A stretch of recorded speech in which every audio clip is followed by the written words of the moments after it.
Hello my dear friends, welcome back to the channel. हम लोग का चल रहा था वैल्यूएशन ऑफ शेयर, राइट। तो आज बात करने वाले हैं सेकंड मेथड, जो कि है yield valuation method of valuation of share. तो यील्ड वैल्यूएशन मेथड में बेसिकली दो मेथड है, जिसमें पहला है on the basis of rate of dividend and on the basis of rate of earning, right. तो रेट ऑफ डिविडेंड और rate of earning, तो बात करते हैं रेट ऑफ डिविडेंड पहला मेथड कि आपको किस रेट से डिविडेंड मिलेगा। लेट सपोज कि अगर आप अभी कंपनी में इन्वेस्ट करते हैं, ठीक है, आप शेयर खरीदते हैं, शेयर में इन्वेस्ट करते हैं, तो आपको फ्यूचर में किस रेट से डिविडेंड मिलेगा, उस रेट के हिसाब से हम लोग वैल्यूएशन ऑफ शेयर करते हैं, ठीक है। तो वो कैसे होता है देखते हैं। तो पहला देखते हैं on the basis of rate of dividend. तो रेट ऑफ डिविडेंड में जो वैल्यूएशन ऑफ शेयर का फॉर्मूला है वो है rate of dividend divided by normal rate of return, कि हमको किस रेट से डिविडेंड मिल रहा है वो है रेट ऑफ डिविडेंड, और नॉर्मली कंपनी किस रेट से डिविडेंड देती है वो है normal rate of return into paid of value of one share. क्या करना है, paid of value of one share यहाँ पर याद रखना, ठीक है, कि rate of dividend divided by normal rate of return into paid of value of one share. तो वन शेयर की वैल्यू निकाल के दे देगा। अब रेट ऑफ डिविडेंड कैसे निकालेंगे, तो रेट ऑफ डिविडेंड का फॉर्मूला क्या है कि भैया अमाउंट ऑफ डिविडेंड, कि टोटल अमाउंट कितना है available for equity share holder for distribution as a dividend divided by paid up share capital into 100। मतलब लेट सपोज कि total paid up capital share 1 lakh, ठीक है, और अमाउंट ऑफ डिविडेंड 10,000 है, बचा हुआ है। तो 10,000 जब डिविडेंड देगी कंपनी शेयर होल्डर को, ठीक है, और 1 लाख रुपए शेयर होल्डर इन्वेस्ट करा हुआ है एज अ शेयर कैपिटल, तो उसका 10% हो जाएगा, ठीक है। इधर होगा 1 लाख और ये 10,000 इंटू 100 करोगे तो कितना 10% निकाल के दे देगा। तो इस केस में रेट ऑफ डिविडेंड निकल के आ गया 10%। तो बेसिकली हम ऐसे ही करना है, total amount available for dividend कितना बचा हुआ है इक्विटी शेयर होल्डर के लिए, ठीक है, और पेड अप शेयर कैपिटल, और पेड अप शेयर कैपिटल कितना है और इंटू 100। अमाउंट ऑफ डिविडेंड कैसे निकलेगा, लेट सपोज कि टोटल प्रॉफिट दे रखा है, ठीक है, उसमें से बिफोर टैक्स बोला है, तो प्रॉफिट में से सबसे पहले टैक्स माइनस करेंगे, उसके बाद जो भी रिजर्व एंड सरप्लस में ट्रांसफर करना है उसको ट्रांसफर करने के बाद जो भी प्रेफरेंस शेयर का अगर कोई डिविडेंड का क्लेम है तो डिविडेंड देने के बाद जो प्रॉफिट बचेगा नेट इक्विटी शेयर के लिए वो लेना है अमाउंट ऑफ डिविडेंड, ठीक है। यानी कि टोटल अमाउंट ऑफ डिविडेंड सबके लिए नहीं लेना है, amount of dividend only to the equity share holder के लिए कितना बचता है वो लेना है। टैक्स माइनस करने के बाद रिजर्व सरप्लस में ट्रांसफर करने के बाद प्रेफरेंस शेयर को डिविडेंड देने के बाद जो अमाउंट बचता है वो लेना है यहाँ पे। और normal rate of written by chance question में दी रहेगी, normal rate of return the रहती है, और लेकिन बाई चांस नहीं दिया है तो नॉर्मल रेट ऑफ रिटर्न का फॉर्मूला लिख लो कि अमाउंट ऑफ डिविडेंड कितना अमाउंट ऑफ डिविडेंड है divided by market value of share, share की मार्केट वैल्यू जो कि क्वेश्चन में दी रही होगी इंटू 100, राइट। तो ये बेसिक सा रहा related to rate of dividend, मतलब कि डिविडेंड मेथड से।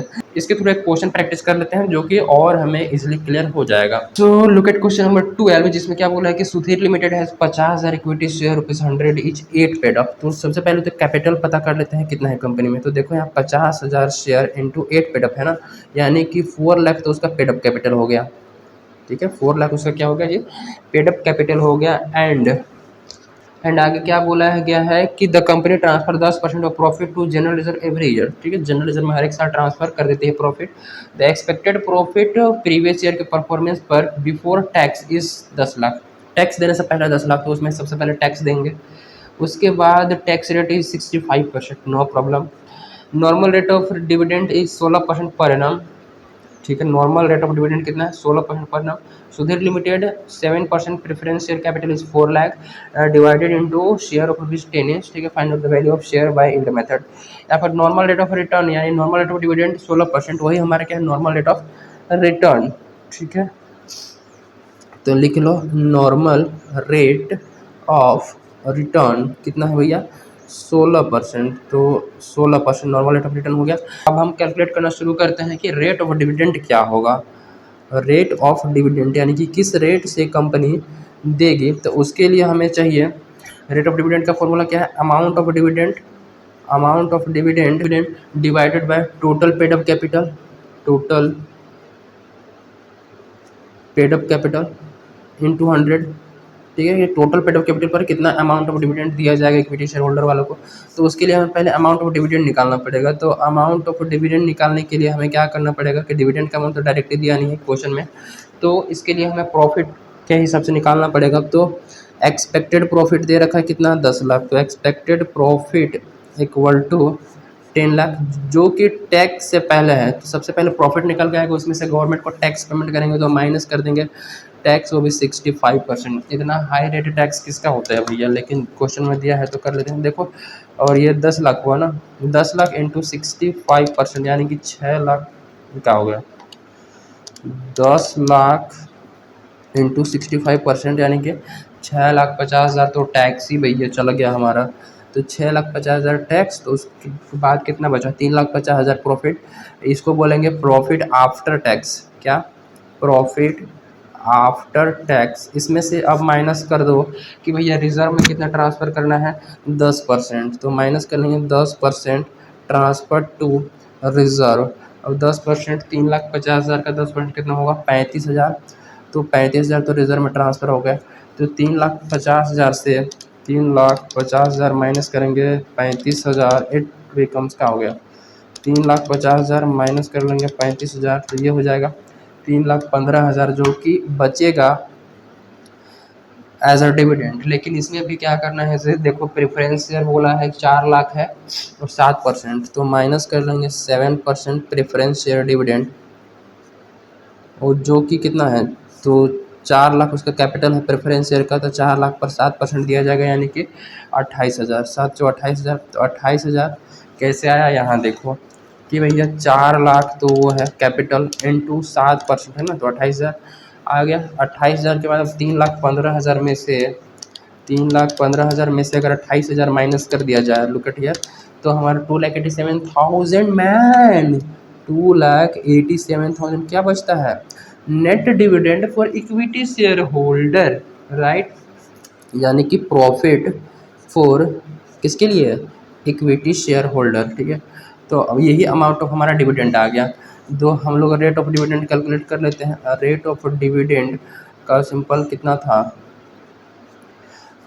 2,87,000, तो अमाउंट ऑफ डिविडेंड है divided by paid up capital कितना हम निकाले थे, ये देखो शुरू में ही 4 लाख, तो 4 लाख इंटू 100।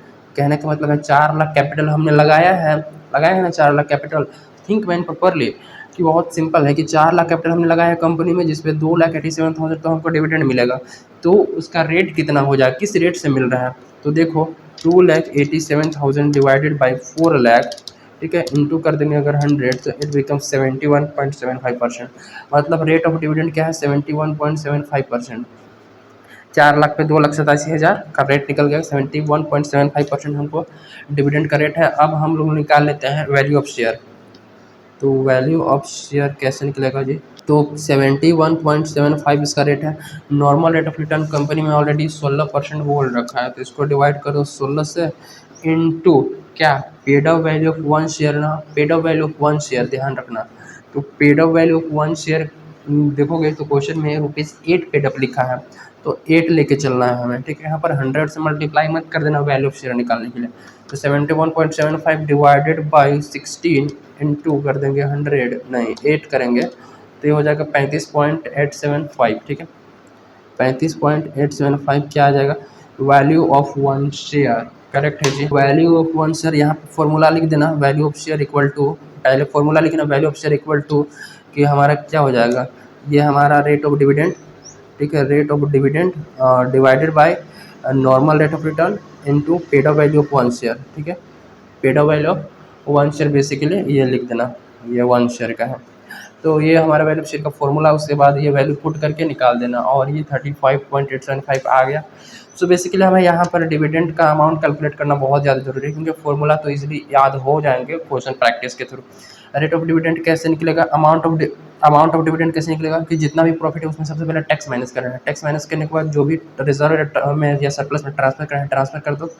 उसके बाद जो भी डिविडेंड देना है प्रेफरेंस शेयर होल्डर वाला को उसको दे दो, तो उसमें फंड में ट्रांसफ़र कर दो, जितना भी रिजर्व सरप्लस या फिर कोई सिंकिंग फंड वगैरह है तो उसमें ट्रांसफ़र कर दो। उसके बाद इसको प्रेफरेंस शेयर का डिविडेंड देने के बाद जो एक्चुअल बचेगा वो इक्विटी शेयर होल्डर के लिए बचेगा, और उसी से हम लोग रेट ऑफ डिविडेंड कैलकुलेट करेंगे, सिंपल है। सो मिलते हैं the next video with another method that is on the basis of earning. हम लोग रेट ऑफ डिविडेंड की बात किए, सेकंड है on the basis of earning, तो उसके बेसिस पे हम लोग की इतना कितना अर्निंग करेंगे तो कैसे होगा, ठीक है, तो उसका रेट निकाल के वैल्यू ऑफ शेयर निकालेंगे। सो मिलते हैं next video, till then keep learning, thank you. और सब्सक्राइब वाला बटन तो दबा ही सकते हो, तो दबा देना, ठीक है। सो मिलते हैं।